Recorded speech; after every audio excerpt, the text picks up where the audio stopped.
তো 28 তারিখ একজনের বার্থডে গেছে, বার্থডে উপলক্ষে আমরা 3 বন্ধু বলছিলাম চল বন্ধু 28 তারিখ বার্থডে, তাহলে আমরা একটা গিফট কিনে নিয়ে আসি। পরে বন্ধু বলে কী গিফট দিবে, আমি বললাম যে তো একটা ঘড়ি দিয়ে দিই।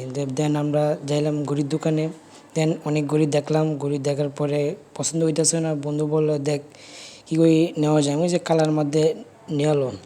তারপর ঘড়ি অনেক দেখতাছি, দেখার পরে ঘড়িগুলা বাট আমার কাছে একটাই পছন্দ হয়েছে কালার মধ্যে। তারপর তারপর ঘড়িটা আমি নিয়ে নিলাম, ঘড়ির টাইম দেখাচ্ছে, বন্ধু বলছে তো টাইমটা দেখা আমাকে। তারপর আমি টাইমটা দেখালাম যে আমার বন্ধুর সাথে জয় আছে, আমরা 3 বন্ধু গিয়েছিলাম ঘড়ির দোকানে। চারপাশে অনেক ঘড়ি দেখা যায়, চশমা আছে। তারপর একটা কোক কিনছিলাম, কোকটা পরে তারপর আমরা এই কোকটাও আমরা খাবো। দেন আমরা এখন ঘড়ির টাকা দিব। ভাই বলছে 21 বাইক দাম কত, ভাই বলে যে দে নিজের মানুষ একটা দিলে দিয়ে দে, চোখ বুঁদে দিয়ে দে। আমি চোখ বুঁদে টিপটি করে দিয়ে দিলাম। এখন ঘড়ি আর কিছু কালার দেখাইতেছে, কিন্তু এগুলো তো আমার পছন্দ হয় না, আমার পছন্দ একটা হয়েছে। বাট এই ঘড়ি নিয়ে বন্ধু বলছে একটা ছবি তুলি, দুই বন্ধু একটা ছবি তুলেন।